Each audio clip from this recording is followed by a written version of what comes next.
I am Anil Kumar. Welcome to my series on calculus.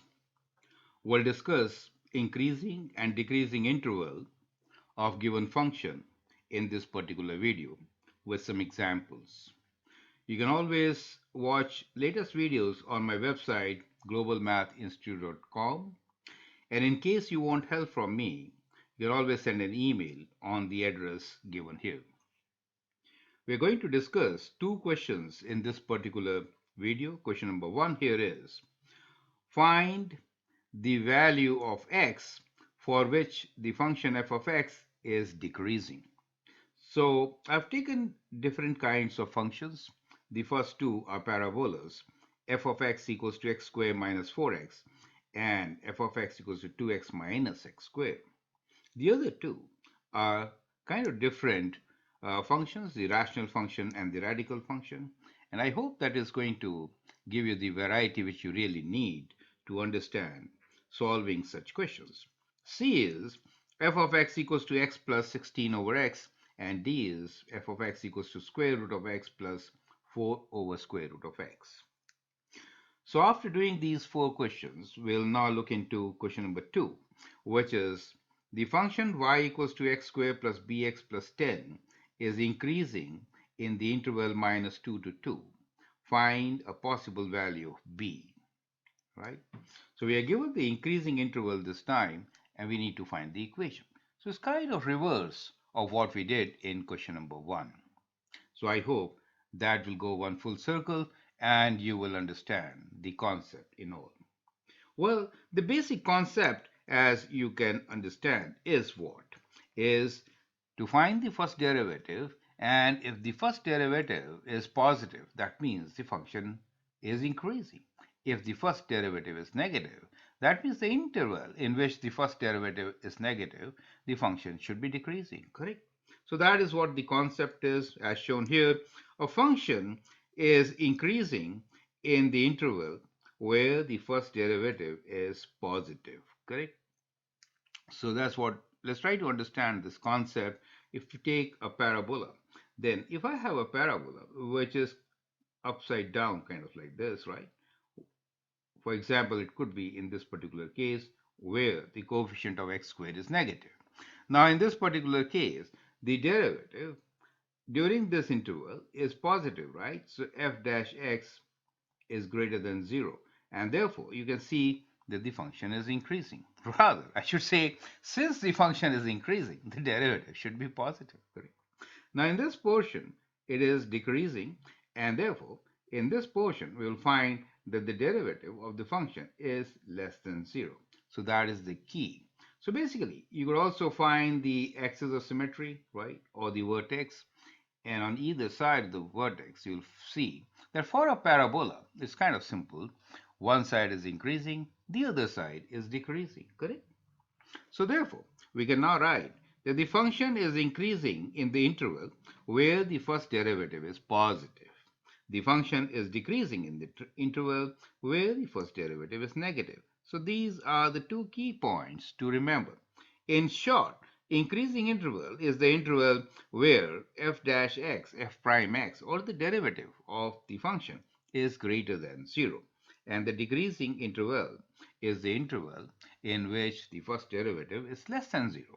Okay, let's begin with the solution of these questions now. So question number 1a, f of x is x squared minus 4x. Let's find the derivative.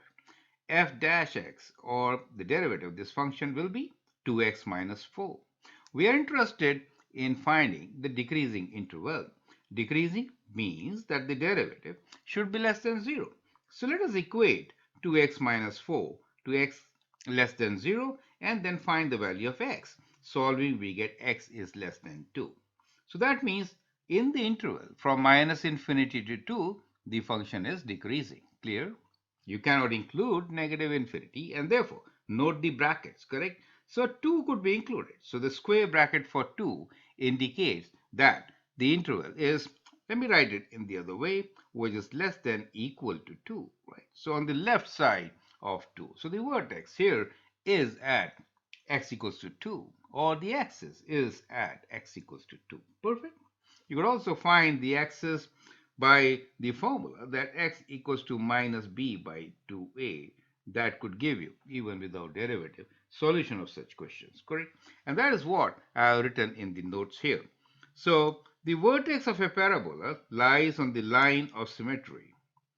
Graph of the curve decreasing on one side and increasing on the other side of this axis, as we saw earlier, correct? In general, if the equation of the axis for a quadratic equation y equals to x squared plus bx plus c is x equals to minus b by 2a, right? So you could use this formula also to find the axis. Minus b by 2a in this particular case will be minus of minus 4 divided by 2 times a, which is 1, correct? And that gives you the value 2 itself. Where we have x squared minus 4x, the graph of the curve will be kind of like this, right? And we know that the axis will be at x equals to, let me write down, minus b by 4a. So minus of minus 4 by 2, that gives you 2. So this point is x equals to 2, right? So on the left side, we find that the graph is decreasing. And that's what we mean, right? Now let's do example 2, rather 1b. I'd like you to pause the video at this stage, solve this question, and then check your solution. Well, similar equation, f of x equals to 2x minus x squared, and the derivative is 2 minus 2x. For decreasing, we want to equate this derivative to be less than 0. Solve the inequality 2 minus 2x less than 0. Solving, we get 2 is less than 2x, 1 is less than x is greater than 1, that means, correct? So the interval is from 1 to infinity, where 1 is included, right? So that becomes the solution of this particular question. Now let me show you the graph of both. So the first one, as I was saying, is a parabola which opens upwards, and the second one is a parabola which opens downwards. So in the first case, we have this axis here, which we found at x equals to 2, and you can see that the graph is decreasing in the interval from minus infinity to 2. In the other case, the axis is right there and the graph is decreasing after the axis.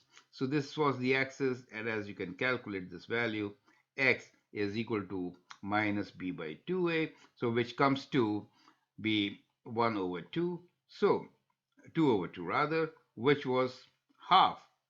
2 over 2 is 1, and therefore on the right side of 1, we find that the graph is decreasing, right? So that is how we got our solution. So these are the solutions for us as we did. Perfect. So I hope with the graph you can correlate what we did. So this becomes the simplest example on finding interval of increasing and decreasing. Now let's get into some complicated cases. So now part C is to work with a function which is x plus 16 over x. Well, the process is same. Let us find the derivative. So derivative is 1 minus 16 over x squared, right? So uh, now the decreasing interval means that 1 minus 16 over x squared should be less than 0. So that becomes an inequality to be solved. We'll take the common denominator of x squared in the numerator. We get x squared minus 16. Factor this out to find the zeros. Well, there's one point of discontinuity. X cannot be equal to 0, right? So you know here that when you get this equation, x is not equal to 0. We have a vertical asymptote at x equals to 0. Now that gives us actually 3 points, three critical numbers. The critical numbers for us are minus 4, 0, and 4. Minus 4 and 4 are the zeros, and 0 is that results into the vertical asymptote. Now these three critical numbers divide our interval into 4, right? So these are the intervals. We have interval from minus infinity to minus 4, correct? And then from minus 4 to 0, and then from 0 to 4, and then from 4 to infinity. So these are the four intervals which we need to test. Now it is a good idea to use the interval test to find out which is the interval where f of x is decreasing means f of x is negative. So we are looking for the portion where f of x is negative, correct? So what are we looking for here? We're looking for the derivative f prime x to be less than 0 so that it is decreasing. So now in these intervals, we are going to take the test points. In the interval from minus infinity to minus 4, minus 5 is the point taken. Minus 4 to 0, we took test point as minus 2, next interval 2, and then 5. Now, basically, we are only interested in finding the sign, not the value. The factors of our interest are x plus 4, x squared, and x minus 4. Well, x squared will be positive for any value. The other values, x plus 4 and x minus 4, when you substitute minus 5, it becomes negative. For minus 2, it is positive, and thereafter it is positive. For x minus 4, it is negative for negative 5, for negative 2, and even 2. But for 5, it is positive. Now, when you multiply these three signs, what do you get? Well, two negatives gives you a positive. One negative is only a negative, so you have to see odd and even number of negatives. If you have even number of negatives, you get a positive sign. What are we looking for?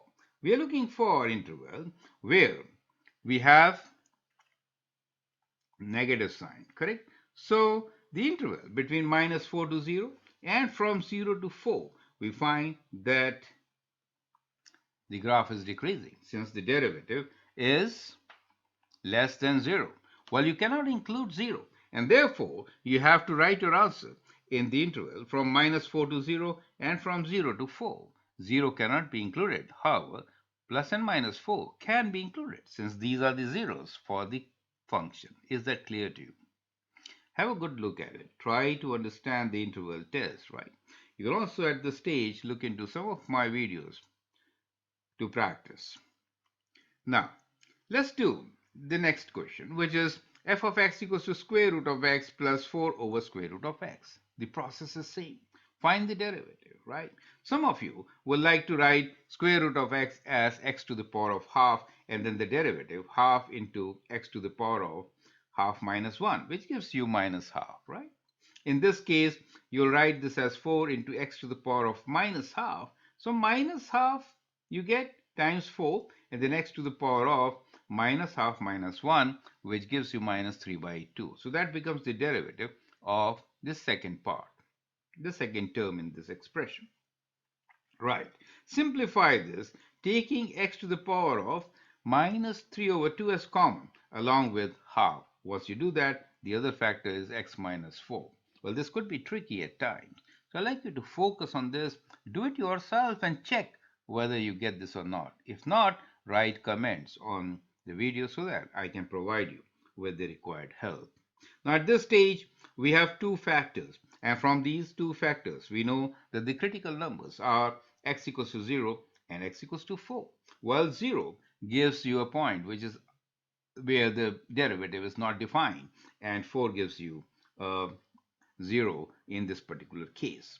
Now, since we have two critical numbers, that means we have to take three intervals. However, note one thing, that here, what is the domain? Well, the domain in this case is that x has to be greater than 0. Since x is greater than 0, we are only considering the interval which is on the right side of 0, not including 0. You get the idea. So this is kind of important to understand the domain of this particular function, right? So that is the domain. So in the notes, I have mentioned that the domain is x is greater than 0. And therefore, the test points will be seen only on the right side of 0. So we'll only consider the interval from 0 to 4, right? And from 4 to infinitely large values. So those are the two intervals. Within these intervals, let's take the test point. So you see, the left side of 0 is not valid. So NV is not valid for me, right? So when I write NV here, I'm saying not valid. It is not in the domain. Is that clear to you?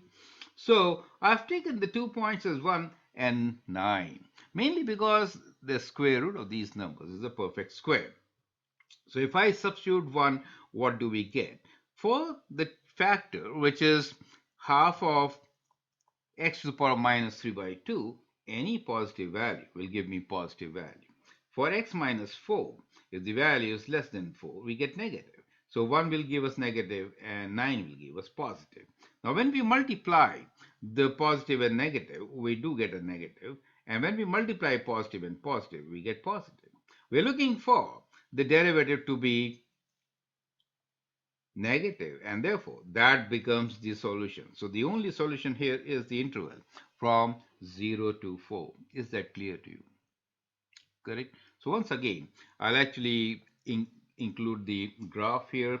And so here's the graph for us to discuss. So in the first case, we had drawn, here's the graph for f of x equals to x plus 16 over x. In this case, we were trying to find the interval of decreasing. We found that the critical numbers were at these points. And you can see that the interval of decreasing is as shown here, right? So that is the interval where it is decreasing and thereafter. So these are the intervals. You cannot include 0. Do you see? We have a vertical asymptote at 0. Is that clear to you? And therefore, the answer was those two intervals from minus 4 to 0 and from 0 to 4. Is that clear, right? So this point here is is 4 and this point here is minus 4. Is that clear to you? So those are the intervals of our interest. Now in the second graph, which is square root of x plus 4 over square root of x, you can actually sketch these graphs even using your graphing calculator, and you find that it actually decreases from 0 to this particular point, right? Which is 2 in this case.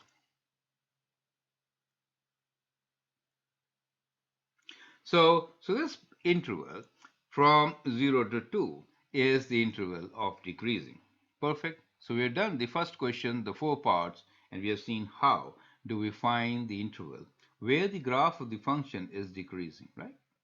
Now let's take up the second example, which is the function f of x, y equals to x squared plus bx plus 10 is increasing in the interval minus 2 to 2.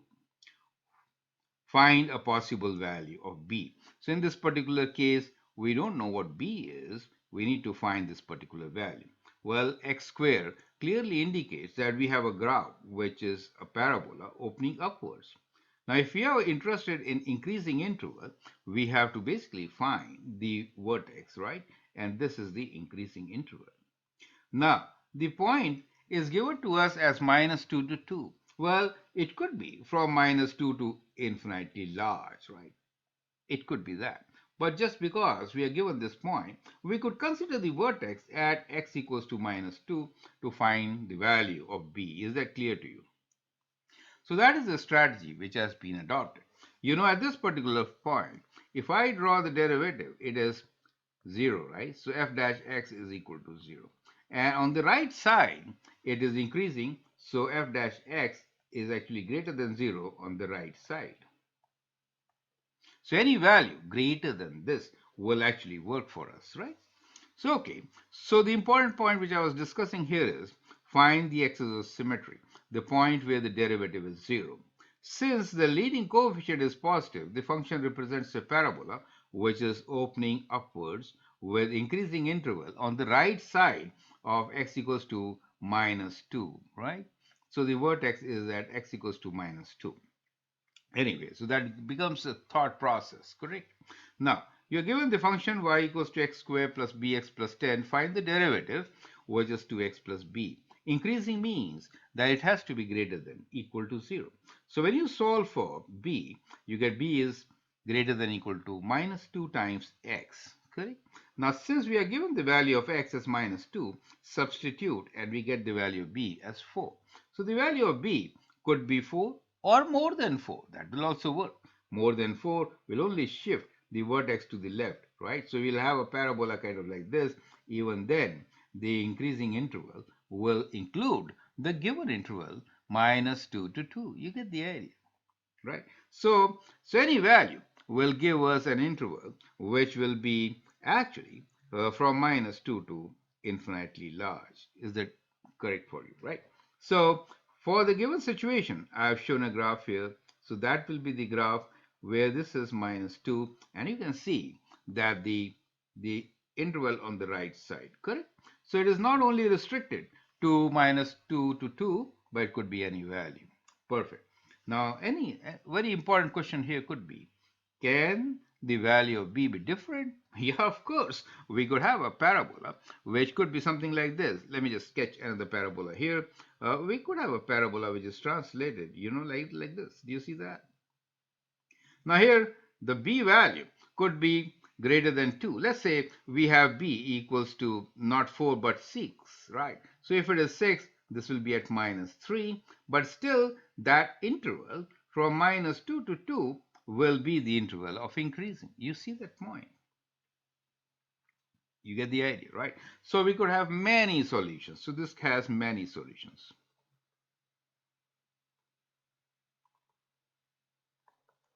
So I hope you understand how do we find an interval of increasing or decreasing, and if the interval of increasing and decreasing is given to us, how do we find the function? So that was the exercise which we wanted to do, and I hope with the help of these examples, and these are the graphs which results into the solution where we have seen how to work out. Perfect. So we solve these questions where we have seen how to find the interval of increasing or decreasing for different types of functions, and we have also seen how do we find a function when the interval of increasing or decreasing is given to us.